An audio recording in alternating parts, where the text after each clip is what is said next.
Outdoor Scenery Diorama Part 2 Final. Welcome to Model Trains.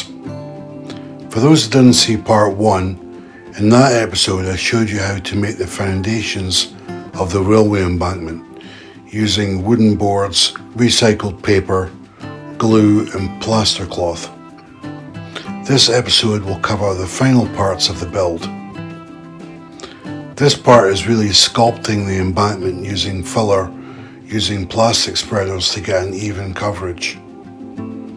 Once I test fitted the track, I kind of realised the embankment was really too steep, but I was committed by this point after using the filler, so, well, let's just go with it.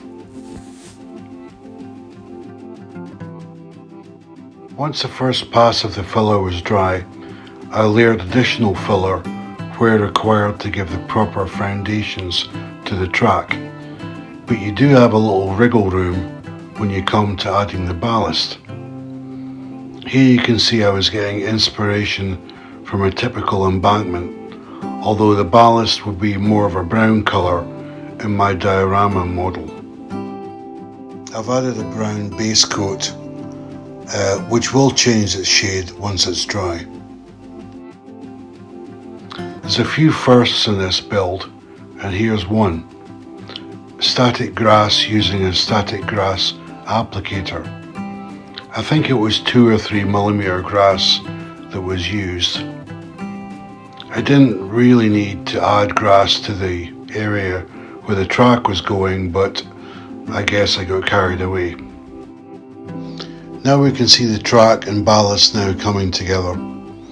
The ballast was held in place with PVA glue and a water mix 50-50, and I used a dropper to add where needed.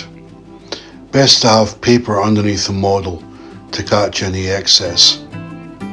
From this point you'll just need to add additional ballast where needed to support the track and add realism. And now the finished article. I will probably revisit this tomorrow and add weathering to any areas I've missed, and also to possibly tidy up some of the bushes, etc. But I would say it's about 98% finished. It's a bit like learning as you go, and I don't profess to be an expert in this area of the hobby. On the contrary, I'm a beginner. But I haven't copied anyone else's step-by-step guide, and I just built this with my own ideas and imagination. However, I'm happy with the results. I think it's worth mentioning that either sides of the embankment have a slight variation in flora, which gives me options when it comes to taking photographs in differing outdoor locations. So a slight tidy up on the model, and then it's time to get outdoors to take photographs of locomotives, etc., using natural lighting, shadows and real-life backdrops to hopefully create wonderful photographs. I hope you enjoyed this mini-series and it's inspired you to try something similar. Happy modelling, and I'll see you next time.